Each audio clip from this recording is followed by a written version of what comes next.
Wherever you are right now, perhaps in a quiet kitchen with a dim light above the table, perhaps on a night road with the steady hum of tires beneath you, I invite you to slow down. Let this moment be smaller than your worries and larger than your fears. The Stoics believe that the art of living begins with a simple distinction: what is within our control and what is not. Epictetus put it plainly, "Some things are up to us and some are not." This sentence, spoken nearly 2,000 years ago, still lands with the quiet authority of truth. Consider how much of your day is spent wrestling with what is not yours to command: the opinions of others, the weather, the past, the outcome of efforts already made. We reach into the wind and demand it blow differently. We argue with yesterday. We rehearse conversations that will never take place. But the Stoics would gently remind us, your domain is smaller and more powerful than you think. Your judgments, your intentions, your responses, that is your kingdom. And what a kingdom it is. Marcus Aurelius, writing to himself in the quiet hours before dawn, noted in his meditations, "You have power over your mind, not outside events. Realize this, and you will find strength. Not power over storms, not power over history, power over your mind." There is something profoundly comforting in this limitation. We do not have to carry the world. We are asked only to carry ourselves with dignity, with clarity, with courage. Tonight, reflect gently. Where have you been trying to control the uncontrollable? Where have you been tightening your grip on something that was never yours to hold? Release it. Not in defeat, but in wisdom. The Stoics did not preach indifference to life. They loved life deeply, but they loved it without clinging. They saw that anxiety is often born not from events themselves, but from our demand that events conform to our script. Imagine standing by a river. The water flows past without apology. You may step into it, you may drink from it, you may admire its reflection of the moon, but you cannot command its direction. To try is to exhaust yourself. So instead, you learn to move with it. Seneca wrote, "We suffer more often in imagination than in reality." How many times have we constructed entire tragedies from shadows? How often has the mind taken a single uncertainty and built a cathedral of fear around it? And yet, when the moment actually arrives, it is usually simpler than we feared. This is not an argument for passivity. It is an invitation to clarity. When we see clearly what is ours, our character, our effort, our honesty, we become steady. The wind may still blow, but we no longer mistake it for ourselves. A calm life is not a life without chaos. It is a life in which chaos does not enter the throne room of the mind without permission. As you listen tonight, ask yourself one quiet question: what is truly mine to govern? Perhaps it is the tone of your voice tomorrow morning. Perhaps it is the patience you extend to someone who does not expect it. Perhaps it is the discipline to rise when you would rather remain still. Small acts, immense consequences. The Stoic path is not dramatic. It is deliberate. It is built in moments so ordinary they are almost invisible. And yet, these moments compose a life. Stay with me. In the next part, we will step deeper into the nature of time itself and the gentle urgency of being alive. For now, breathe, you are here. That is enough. The night has deepened a little since we last spoke, or perhaps it is morning where you are. A pale light just beginning to outline the edges of the world. Time moves quietly, whether we notice it or not. And that is where we turn now, to time itself. The Stoics had a sober relationship with time. They did not treat it as an endless resource, nor as an enemy.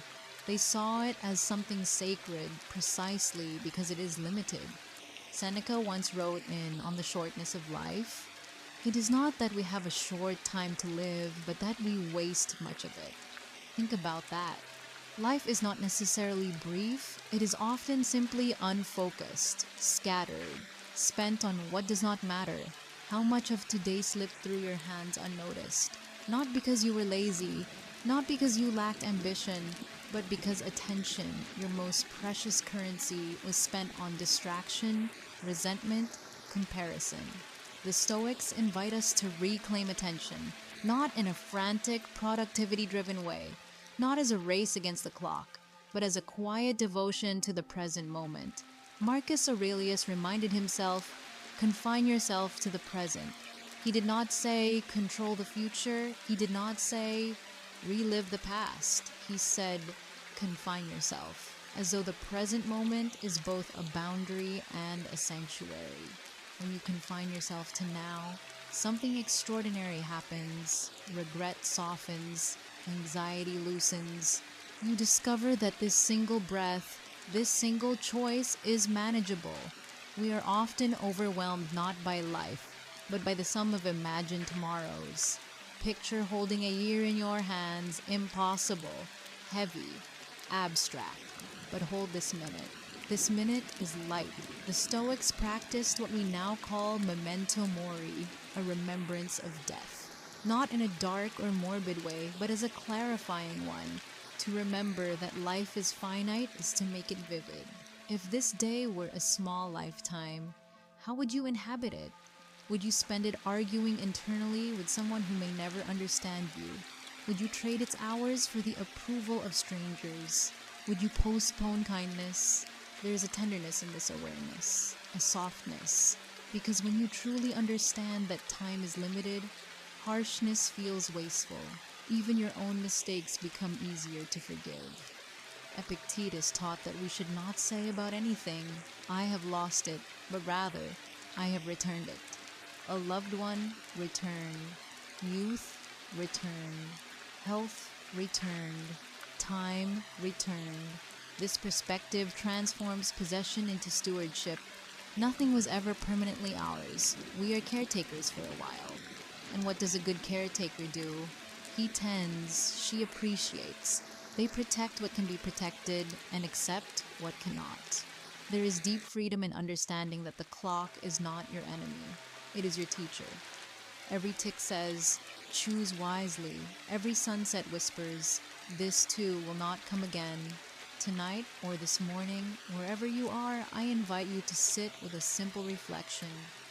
If I truly honored the finiteness of time, what would I do differently tomorrow? Not dramatically, not heroically, just honestly. Perhaps you would listen more fully. Perhaps you would speak more carefully.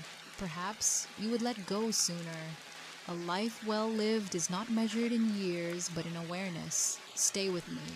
In the next part, we will explore something even quieter, the art of inner resilience and how to remain steady when the world trembles. For now, let this moment be enough. It is the only one you ever truly have. And now, dear listener, we arrive at something essential. Resilience. Not the loud, dramatic kind. Not the kind that shouts its strength to the world, but the quiet resilience that lives beneath the surface. The kind that allows a person to endure disappointment without bitterness. To face uncertainty without surrendering their integrity. The Stoics did not promise a painless life. In fact, they assumed the opposite. Hardship, they believed, is woven into the structure of existence. But they also believed that hardship reveals something extraordinary.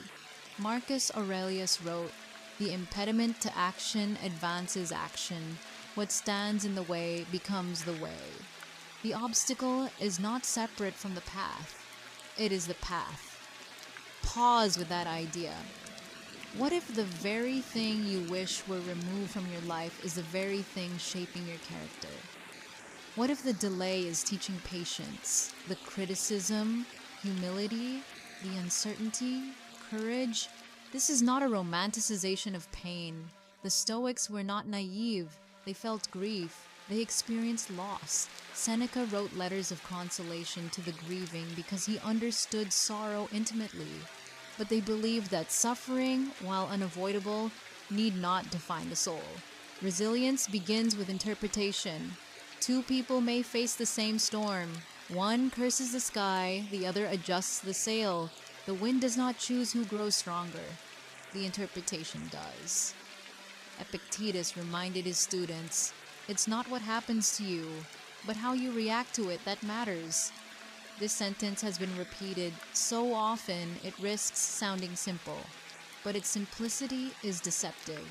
Between event and response, there is a space. In that space lives your freedom. Modern life tempts us to react instantly, to fire back, to defend, to justify. But the Stoic practice is slower. It asks, is this within my control? Is this worth my peace? Is this aligned with the person I wish to become? Imagine your inner world as a hearth in a quiet home. Outside, winds may rattle the windows, news may flash, voices may rise, but inside, the fire remains steady. Resilience is tending that fire. It is choosing not to let every passing opinion extinguish your warmth. It is refusing to let anger become your default language. It is remembering that dignity is always available, even when circumstances are not ideal. There is a phrase the Stoics live by: amor fati, love of fate, not mere acceptance. Love. To love fate does not mean you prefer hardship. It means you trust that whatever arrives can be used for growth. It means you meet reality without resistance. When something difficult enters your life, you might quietly say, "This too belongs. This too can teach me." Notice how different that feels from "why me?"